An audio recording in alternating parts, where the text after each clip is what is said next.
here we are, the Faith and Life podcast. Welcome. If this is your first time with this podcast, welcome back. If you've been part of the podcast before, my name is Mike, pastor of St. Luke, and this is... I'm Greg Osborne. I'm the youth pastor here at St. Luke. Yeah, we're so glad we can be together again. Absolutely. To tackle another Faith and Life topic. Dun, dun, dun, dun. And before we get there, we're going to ask a question, as we always do, and I have a stack of cards here, and I'm going to let you cut the cards, because I don't know what the card is going to say. Do I pick one? Pick one, and then let's see what the card says. Ooh, I like this. If you could live a perfect day, what would it be like? Oh, boy. I feel like this is a pageant question. Yeah. I feel like I'm Miss Congeniality here. World that's peace. a really world peace, and yeah. What would a perfect day for me would be traveling. Not sitting in an airport traveling.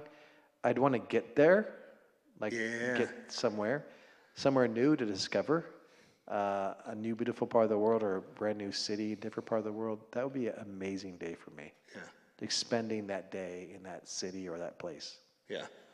I'm going to piggyback off of that, but I'm going to throw out a caveat. Because I'm going to mention my wife and kids as part of my perfect day. So, Darcy is also included in that travel to a new I'm city. just saying, I'm going to state it. Not that my wife listens to the podcast anyways. No, but Darcy and I have such a great relationship. I don't need to share her name because we have such a great relationship. She just knows, and it's unspoken. Anyway. But I think that concept is there, right? Like, Yeah. There's something about, we went to Indianapolis last weekend with the family, and we wake up from the hotel, get some breakfast, new city, new place that we haven't explored, go to the museum, and just get to experience new wonders and things with those that you care about. I think is it's a good day, right? Because on those days too, my phone's usually muted. I don't have my work emails checking. It's just I'm in that moment with those that are close, and those are those special days, right? And you're always trying new foods, and everything tastes better on vacation too. There's science, I'm sure, behind it, but Yeah. it just is. It's true. It is true. It's like food tastes better to me if I'm camping. When I'm outside and I'm eating some oatmeal outside, it tastes better outside than it does if I'm making it in my kitchen. Yeah. I don't know what it is. Maybe it's the adventure of it or the outside air, but whatever. But today we're going to talk about forgiveness and healing. Yeah, forgiveness is a big topic. I mean, I'll talk about one of the key components of being a follower of Jesus is mimicking and living out the forgiveness that he gives and invites us to live. So forgiveness, any thoughts about forgiveness initially for you? Yeah, I mean, I think this is always a tough one.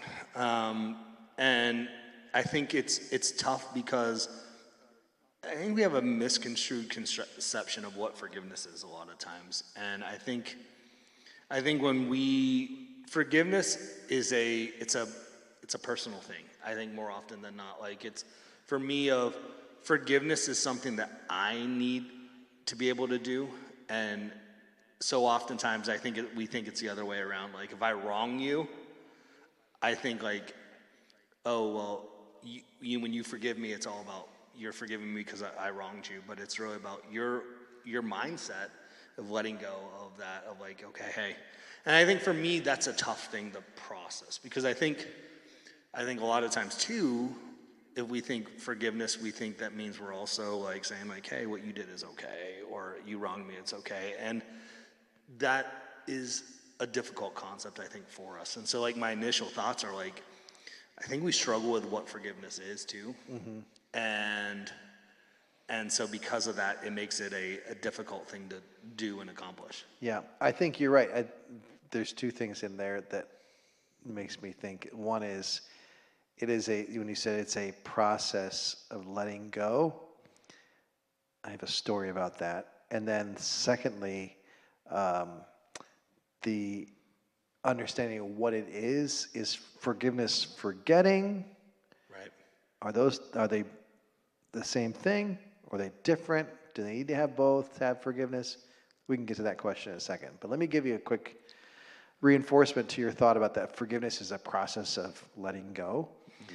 Like last few months, there was a situation where I felt wronged by a person, and it just was eating at me. And I realized, through a process of trying to deal with it, thinking, okay, I need to find forgiveness in this.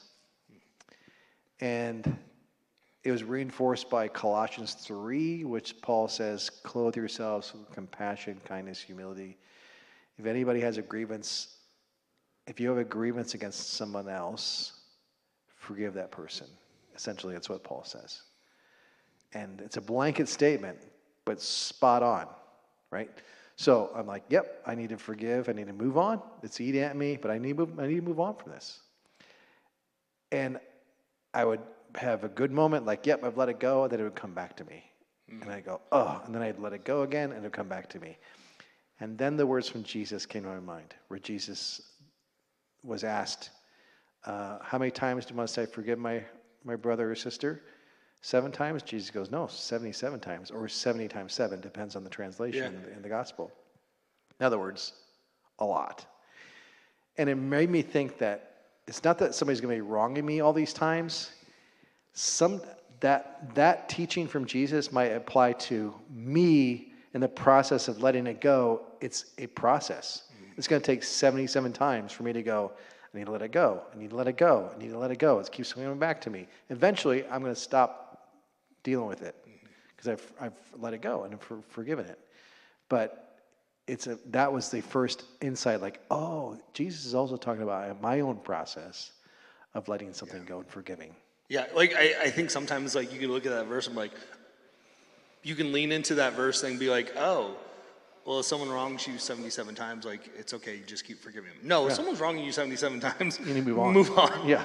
But it is 100% of, you're not going to be able to just be like, hey, I forgive you, it's all good, right? Even if you say it to the person, like, I forgive you, and they accept your, like, thank you, and there still is going to be hurt, and there's going to have to be that, like you said, a constant, like, hey, oh, I forgive them. Like, so, like, when those moments flare back up, and you see a person, you're like, ooh, like, no, I forgive them. Like, it's done. Like, and it's not going to go right away. And I think that also is something we think too of that forgiveness. Also, it means forgetting, and it doesn't. It's going to be there, but it's how we handle it and how we deal with it. Because, like you were mentioning, it was tearing you up. It was gut wrenching you inside, and chances are, the person that wronged you was sleeping fine. Exactly. That's it. And so to get that mindset of, okay, you got to figure it out for you. That's why I said at the beginning, forgiveness is for us, because it's a process that we're dealing with it constantly. We have to let go because half the time the other person might not even know that they wronged us. Right. Yeah. Things done and left undone, things we're conscious of, things we're unconscious of, that we just don't realize we hurt somebody, and they're dealing with it, and they're that process of forgiveness for them. Exactly. Yeah. And in some way, I think it's what you're saying is we have talked at different times, talk about faith moving from the head to the heart, like the process of intellectual faith versus like my heart is now with our Lord. I think that's the process of forgiveness too. I can logically forgive a person, but emotionally, I'm not there yet. And that's that pulling it back again, that emotional side of me that says, remember, and that emotional feeling comes back. But eventually, that logic descends into the heart, metaphorically, to say, now, no, it just doesn't make sense to keep holding on to this, because it's making me miserable. Yeah.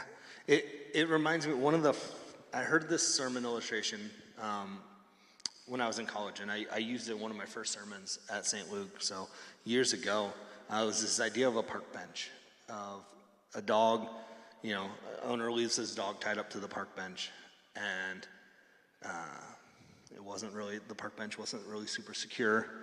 Another dog runs by, dog chases after it, starts to pull the park bench with it, and it's tied to the leash, and is running then through the parking lot. And just, dog has no idea what he's doing, and the damage that's being caused behind him as the park bench just gets hit around the cars and things like that. And I was like, and then that they utilize that as like, that's how it is with us when we hold on to stuff and we don't forgive and let go, because it affects us and we're dragging this baggage that we have all along, and the damage that then we do to other people around us because of what it causes us. It's like, that's, to me, of like, it's such a important reminder for me of like, is my inability to forgive someone causing me damage, and then those around me, like my loved ones who I'm spending time with, am I taking it out on them because I can't let go? Yeah, that's good. In the midst of that. That's a really good illustration. Yeah, yeah, yeah. And I think forgiveness is not forgetting. Right. They're two different. I can forgive and still remember. Yeah. Because I don't want to put myself in a situation again where I'm going to be hurt or wronged by somebody, and intentionally, because of just whatever. I'm just so naive, right? It feels fairly unwise to do that. But the wisdom says, be mindful of how this person or these people are.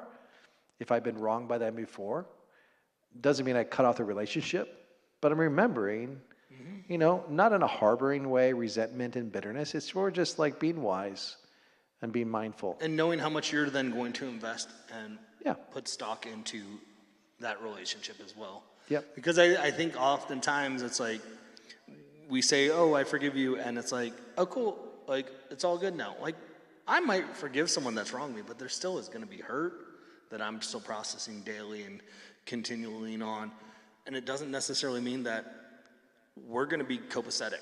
We're going to be, everything's going to be fine and dandy. I can still forgive you and still stay at a distance if you've wronged me. And it's, like you said, there's that constant time. So I think that also is a conflict too sometimes, right? Like, and we see that in Jesus's ministry of the importance of forgiving, and it's hard for us sometimes, I think, to do that, and because we almost put ourselves on a higher pedestal than others sometimes, and so it's like, well, they wronged me, and we don't even think about the times we wrong other people. Right, exactly, yeah. And I think you're alluding to, I think, reconciliation as well in that. Yeah. So I can forgive somebody but not be reconciled with them. Right. Here's why I said it, because reconciliation to me is repairing the relationship intentionally. And it takes more than one person to repair that relationship. And it takes an internal change of a way of being and a way of behaving to change the relationship. That's where reconciliation begins to happen. That is beginning to heal the relationship. Forgiveness, I can have forgiveness without reconciliation. That is, I'm just not holding this against this person anymore. And I'm not necessarily, I don't want to have a relationship with this person anymore. I don't want bad things to happen to this person. They're living their life, I'm living my life. But we're not going to be reconciled in that way. But if this relationship really matters, then we got to do the hard work of like, how do we change the way we are together so that we don't step on each other's toes anymore? Or if we do, we find a better way forward.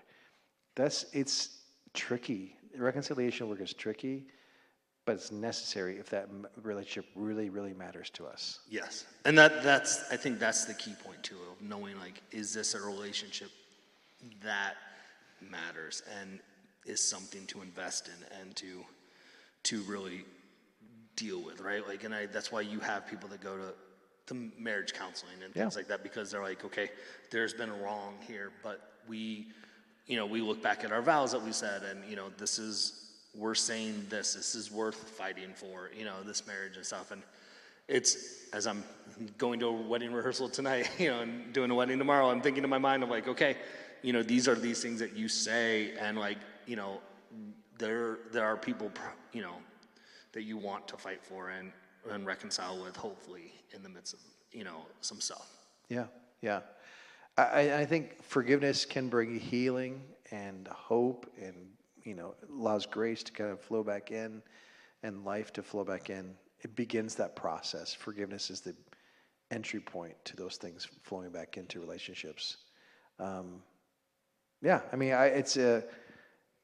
I think forgiveness is one of the hardest things that Jesus asks us to do. There's a lot of things that Jesus asks us to do that are difficult. Forgiveness is one of the hardest because it's such an emotional thing. And we human beings are emotional beings. Yeah.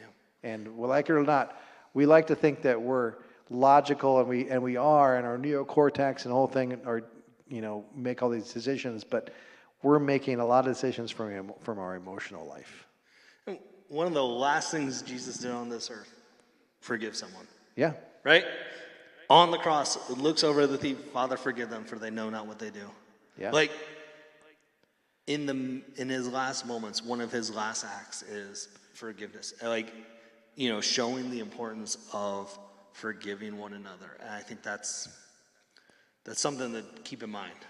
Yeah, and think about the statement about the crucifixion. Is Jesus reconciled the world to himself. Yeah. And if we think about reconciliation as we described it, that is, this relationship is worth investing in and continuing forward with. Jesus is saying, no matter how you've put me to death, you've spat upon me, you've done all these bad things to me, Jesus says, and yet I want a reconciled relationship with you. I still believe this relationship has potential for something. Yeah. And I'm going to continue to pursue every person because this relationship matters. It's a beautiful thing that God has done for us. Yeah, and it's interesting because it's why I think that's why we're not God and we can never be God, because like he does stuff that we can never imagine doing. Right? The reconciliation with us when we constantly wrong and sin daily, and it's like, no, you're still good. I'm still going to come after you, and it is reconciliation is a two-way street, but it's like somebody has to start it, and God's initiating the reconciliation activity, and we can participate in that and kind of say, you know what, you're right. Yeah, I need to move on, or I need to modify this, or whatever it is. So, yeah, good stuff. Well, again, we've solved another spiritual issue. Solved Greg. it. No one's going to struggle with forgiveness now after listening to us just jabroni talk for 15 minutes. Thanks, Greg. Yep.